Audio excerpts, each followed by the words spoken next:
Mr. President, esteemed colleagues, we are honored and delighted to co-sponsor Senate Concurrent Resolution number 21 with our fellow champions of education and EDCOM commissioners, Senators Coco Pimentel, Alan Cayetano, and Chairperson Win Gatchalian. In his third State of the Nation address, the President called for a strategically calibrated education sector that will ensure that our youth are not only taught to become literate, but it should also consciously develop them to be problem solvers and into critical thinkers, hungry for success, ready for the future. Mr. President, true to his words, the President has listened and has approved in principle the proposal to create a cabinet cluster for education.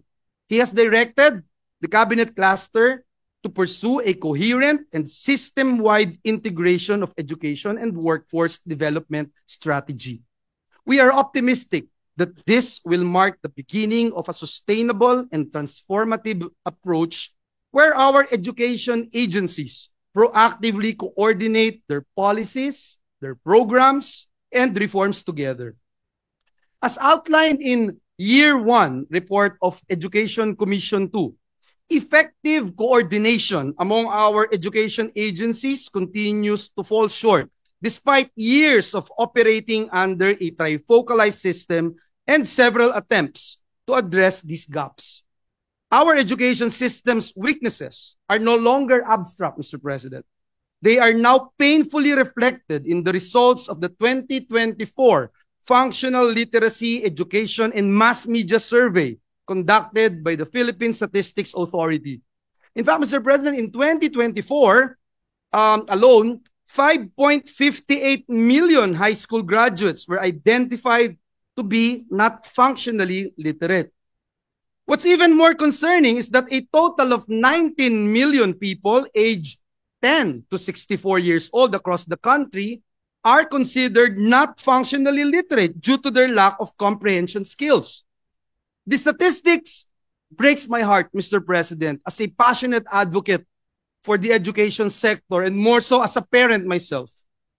The creation of a cabinet cluster in education will definitely and significantly enhance and deepen the motivation for collaboration among the Department of Education, TESDA, and CHED.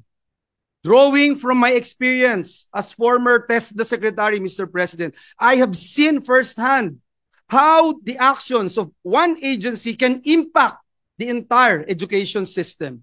Our recent legislative works, our recent legislative efforts, such as the Philippine Qualifications Framework, or PQF, the Enterprise-Based Education and Training, the EBET Framework Act, Expanded Tertiary Education Equivalency and Accreditation Program, or ETIAP, and the Education Equivalency and the ongoing push, Mr. President, that we just passed on third and final reading yesterday, the Lifelong Learning Framework Bill, highlight the necessity for these agencies to share not only goodwill, but also information, resources, and capabilities. And with how artificial intelligence impacts our education and job market, these agencies cannot work in silos, but must act more collaboratively. In ending, Mr. President, let me just emphasize again, we cannot emphasize enough how critical and urgent it is to align and harmonize the efforts of various government agencies concerned with education.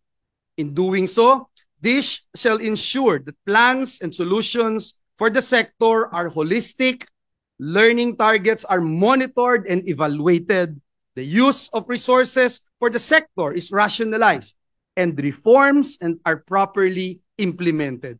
Mr. President, again, we express our sincerest gratitude to President Marcos Jr. for heeding the call to create a separate cabinet cluster for education. Together, we shall take bold and unified steps in pursuing development in the education sector. Again, thank you, Mr. President, dear colleagues, and may God continue to bless us all. Thank you.